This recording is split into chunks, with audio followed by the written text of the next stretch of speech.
Hello friends, welcome back to my channel Academy of Legal Learning. Today I am going to discuss about essential elements of a contract. In my last video, I discussed about the meaning of contract and an agreement under the Indian Contract Act 1872, and continuing with the same, today I will discuss about essential elements of a contract. So let's start. The first essential element of a contract is an agreement. The definition of contract itself says an agreement enforceable by law is a contract. So, from the definition we can clearly see that the first essential of a contract is an agreement. There has to be an agreement between two or more parties. As discussed in my previous videos, an agreement arises when there is a proposal from one party and its acceptance by the other party. Hence, for a contract, the first essential is an agreement between the parties. The second essential element of a contract is the competency of the parties. Section 11 of the Indian Contract Act talks about competency of the parties. If we look into section 11 of the Contract Act, here it is. It says who are competent to contract. Every person is competent to contract who is of the age of majority according to the law to which he is subject, and who is of sound mind and is not disqualified from contracting by any law to which he is subject. Hence, as per section 11, for a person to be able to enter into a contract, he must satisfy the following requirements. That is, he must be of the age of majority according to the law to which he is subject. The second requirement is that he must be of sound mind, and third requirement is that he is not disqualified from contracting by any law to which he is subject. Now, since section 11 talks about the person being of sound mind, section 12 talks about what is a sound mind for the purpose of contracting. Here it is, section 12. So, as per section 12, what is a sound mind for the purpose of contracting? A person is said to be of sound mind for the purpose of making a contract if at the time when he makes it, he is capable of understanding it and of forming a rational judgment as to its effect upon his interest. So as per section 12, a person is said to be of sound mind for the purpose of making a contract if at the time of making the contract the person understands the contract, as well as he understands or he is capable of forming a rational judgment or rational understanding as to the effect of that particular contract upon his interest. So, section 11 and section 12 talks about the competency of the parties to the contract. Now, the third element, or we can say the third essential element of a valid contract, is lawful consideration and lawful object. That means the consideration and the object in respect of that particular agreement must be lawful. When we are talking about lawful consideration and lawful object, then we should definitely read section 23. Here it is. What considerations and objects are lawful and what not. So, as per section 23 of the Indian Contract Act, the consideration or object of an agreement is lawful unless it is forbidden by law or is of such a nature that if permitted it would defeat the provisions of any law, or is fraudulent, or involves or implies injury to the person or property of another, or the court regards it as immoral or opposed to public policy. So, in each of these cases, the consideration or object of an agreement is said to be unlawful, and every agreement of which the object or consideration is unlawful is void. So, as per section 23, the consideration or object of an agreement becomes unlawful if it is forbidden by law. Now, forbidden by law here means something which is not permitted by law, or something which the law declares it to be illegal or unlawful. For example, if we go to section 26, 27, 28 and also section 30 of the Indian Contract Act, we can see that agreement in restraint of marriage is void. agreement in restraint of trade is void, agreement in restraint of legal proceedings is void. All these agreements here, either the consideration or the object of the agreement is unlawful, something which is forbidden by law, and hence they are declared to be void. Also, if the consideration or the object is of such a nature that if permitted it would defeat the provisions of any law, then such consideration or object is considered to be unlawful as per section 23. For this, we can refer to illustration I here. Here it is.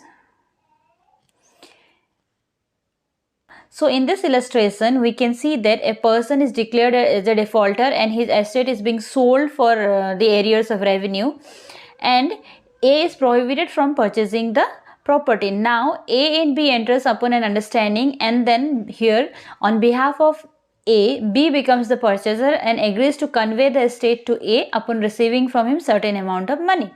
Now this agreement is void. Here the consideration or the object of the agreement is such that if the same is permitted, it would defeat the provisions of certain law. Now another condition under which an unlawful the consideration or the object of an agreement becomes unlawful is that when the consideration or the object is fraudulent. For this, we can refer to illustration G here. It says A, being agent for a landed proprietor, agrees for money without the knowledge of his principal to obtain for B a lease of land belonging to his principal. The agreement between A and B is void as it implies a fraud by concealment by A on his principal. So when the consideration or the object is fraudulent, the consideration or the object of such agreement is declared to be unlawful. Another condition when the consideration or object is declared to be unlawful is when the consideration or the object involves injury to the person or property of another person. And the fifth condition when the consideration or the object is declared unlawful is if the consideration or the object is immoral or opposed to public policy. For this also we can refer to illustration K here. A agrees to let her daughter to hire B for concubinage. The agreement is void because it is immoral, though the letting may not be punishable under the Indian Penal Code 1860.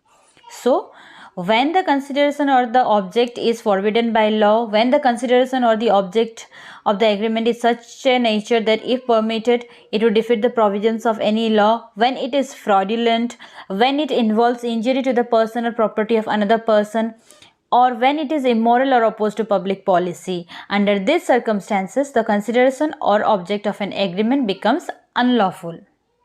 Now, the fourth essential element of a contract is free consent of the parties. So, for a contract, for a valid contract, the consent of the parties to the contract must be free. There should be free consent of the parties who are involved in the contract. Now, section 14, it talks about free consent of the parties. Here it is, section 14, it talks about free consent of the parties. Section 14 says, consent is said to be free when it is not caused by coercion as defined in section 15, or undue influence as defined in section 16, or fraud as defined in section 17, or misrepresentation as defined in section 18, or mistake subject to the provisions of section 20, 21 and 22. Consent is said to be so caused when it would not have been given but for the existence of such coercion, undue influence, fraud, misrepresentation or mistake. So, as per section 14 of the Indian Contract Act, if the consent of the parties to the agreement is caused by coercion, undue influence, fraud, misrepresentation or mistake, then the consent is not said to be a free consent and the contract does not become a valid contract. So, for a contract to become a valid contract, there has to be a free consent of the parties to the contract.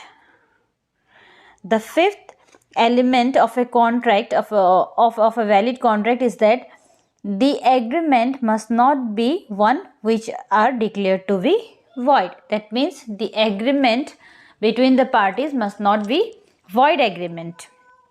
Void agreements are clearly mentioned under section 26, 27, 28 and 30 of the Contract Act. Here it is. Section 26, it talks about agreement in restraint of marriage. So every agreement in restraint of the marriage of any person other than a minor is void. So an agreement in restraint of marriage is void. Section 27 says every agreement by which anyone is restrained from exercising a lawful profession, trade or business of any kind is to the extent void. So agreement in restraint of trade is also declared void. Section 28 talks about agreement in restraint of legal proceedings. Every agreement by which any party thereto is restricted absolutely from enforcing his rights under or in respect of any contract by the usual legal proceedings in the ordinary tribunals, or which limits the time within which he may thus enforce his rights, or which extinguishes the rights of any party thereto or discharges any party thereto from any liability under or in respect of any contract on the expiry of a specified period so as to restrict any party from enforcing his rights is void to the extent. So, agreement in restraint of legal proceedings is also declared void. Section 29, here it is. Agreement void for uncertainty. Agreements the meaning of which is not certain or capable of being made certain are also declared void under section 29. Section 30 talks about agreement by way of wager. So, agreements by way of wager are void and no suit shall be brought for recovering anything alleged to be won by any wager or entrusted to any person to avoid the result of any game or other uncertain event on which any wager is made. Hence, agreement by way of wager is also expressly declared to be void under the Indian Contract Act. So, the fifth element of the contract is that the agreement must not be one which are declared to be void. Agreement in restraint of marriage, agreement in restraint of trade, agreements in restraint of legal proceedings, agreements which are uncertain, and agreements by way of wager. These five kind of agreements are expressly declared to be void under the Indian Contract Act 1872.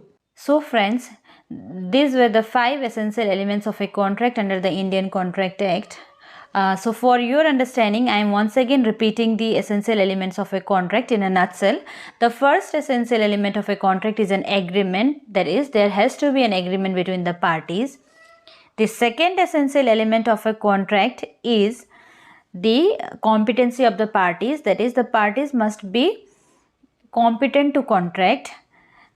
The third essential element of a contract, valid contract, is the lawful consideration and the lawful object. That is, the consideration and the object of the contract must be lawful and not unlawful.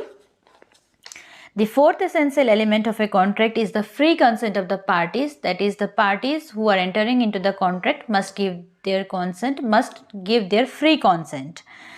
And the fifth essential is that the agreement must not be the one which are declared to be void under the Contract Act. These were the essential elements of a contract under the Indian Contract Act. Thank you for listening, and in my next video I will come up with another important topic from the Indian Contract Act 1872. So thank you for listening, and if you like the content of my videos, please subscribe to my channel and do like and share my videos. Thank you once again.